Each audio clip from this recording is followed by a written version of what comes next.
అరే మురళి ఏంట్రా ఇది? బిగ్ బాస్ రివ్యూస్ అంటే అందరూ అరగంట, గంటేసి చెప్తున్నారు. మళ్ళీ ఏమో టైం పట్టించుకోవచ్చు అంటున్నారు. ఏంట్రా ఇది మనకి? నాకు కూడా అదే అర్థం కావట్లేదురా. రివ్యూస్ చెప్పి మనం బుర్ర తింటున్నారు పావు గంట అరగంట సేపు.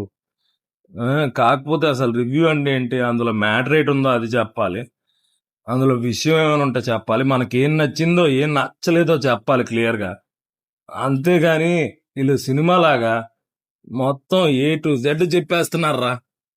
మరి ఇంకా హాట్‌స్టార్ సబ్స్క్రిప్షన్ తీసుకోవడం ఎందుకు? మొత్తం అప్పజెప్పేస్తున్నారు బట్టి పట్టేసి. అదే కదా నాకు అర్థం కావట్లే. మొత్తం ఫుల్ ఎపిసోడ్ అంతా చదివేస్తున్నారా గౌరీ. ఏదో స్క్రిప్ట్ చదివినట్టు చదివేస్తున్నారా? అదే కదా, ఆ బిగ్ బాస్ తోటి వీళ్ళకి స్క్రిప్ట్ ఇచ్చినట్టున్నాడు ముందే.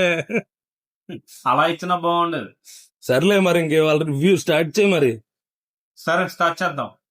మురళి నిన్న లైవ్ లో కవర్ చేసినవి ఎపిసోడ్ వచ్చినవి నేను చేయనండి. మీకు అవి చూడాలనుకుంటే మా ఛానల్ MDVVSJ వీడియోస్ లో వెళ్ళి చూడండి. ఏవైతే ఎపిసోడ్ లో ఎక్స్క్లూజివ్ గా ప్లే అవుతాయో అవే చెప్తాను. అందరికీ తెలిసిందే, నిన్న ఓనర్స్ కి బిగ్ బాస్ టాస్క్ ఇచ్చారు. టెన్నర్స్ నుంచి ఒకరిని నామినేట్ చేయమని. అందరూ కలిసి సంజనాన్ని నామినేట్ చేశారు.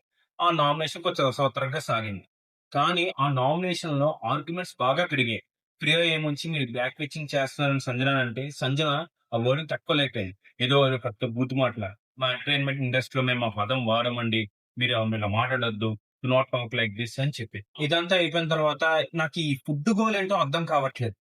ఫుడ్ కావాలంటే ఏదో టాస్కులు చేయమంటున్నారు, డాన్సులు చేయమంటున్నారు, గుంజీలు తీయమంటున్నారు. అసలు ఏంటి ఎదవ ఏడ దొరికింది అంత అర్థం కాదు. ఆ తర్వాత టెనెన్స్ కి ఏమో బిగ్ బాస్ ఫుడ్ పంపిస్తే రాము రాతరు వచ్చి ప్రియాని మీరు తినకండి అంటాడు. ఆ ప్రియ ఏమొచ్చి ఏదో నోటికాడ పూలు లాక్కుని దానిలాగా అలా కల్లో నీళ్లు పెట్టుకుంది. ఏంటి ఇది? బిగ్ బాస్ లా లేదు. ఒక 15 మంది వలస కార్మికులు వచ్చి ఊర్లోకి వచ్చి జాబ్ కోసం ప్రయత్నిస్తున్నట్టుగా నా హాస్టల్లో నువ్వు తినొద్దు, నా రూమ్ లో నువ్వు ఫుడ్ పెట్టద్దు. ఏంటి అదండి ఇది? ఇది బిగ్ బాస్ లేకపోతే ఏమైనా విలేజ్ షోవా? నేను ఎపిసోడ్ లో నాకు చాలా బాధాకరమైన విషయం ఏంటంటే మా లక్స్ పాపని నెక్కి ఏడిపించారు. ఆ పాప చిన్న గొడవ ఈ మన ఎస్విఎస్సి సినిమా చూసినట్టు బాబు అన్నాడు కొట్టానన్నట్టు. ఏంటండి చిన్న షాంపూ కోసం?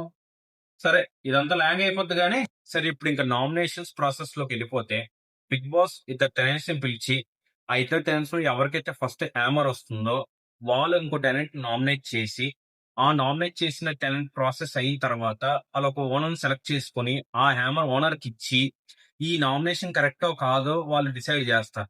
దాన్ని బట్టి వాళ్ళు అలా నామినేట్ అవుతారు అనమాట. ఇది ప్రాసెస్. అలాగా ఫస్ట్ హ్యామర్ మనకి తనుజ వచ్చింది.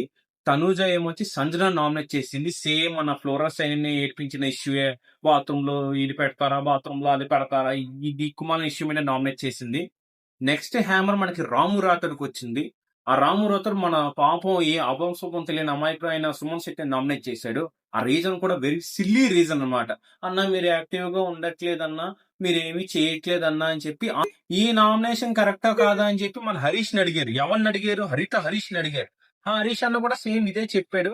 అప్పుడు చెప్పిన తర్వాత హరీష్ అన్న పాయింట్ అడిగారు. "మీరేమైనా డిఫెండ్ చేసుకోవడానికి ఏమైనా ఛాన్స్ ఉందా" అంటే సుమన్ శెట్టి అన్న చూస్తున్నాడు. ఏంటి ఏదో పంచాయతీ అని. అప్పుడు సంజన ఏముంచి మీరు వెళ్తారా అంటే నాకు తెలుగులోనే చెప్పారు, నాకు తెలుగు అర్థం అవుద్ది అని సుమన్ శెట్టి బాగా రిప్లై ఇచ్చారు. సుమన్ శెట్టి చెప్పడానికి ట్రై చేశారు. అన్న 2 రోజులే వచ్చింది కదన్నా, మీతో బానే మాట్లాడుతున్నాం కదా, దానికే నామినేట్ చేస్తారా అని. మరి ఏం చేస్తాం, బిగ్ బాస్ అంతా సిల్లీ రీజన్సే కదా.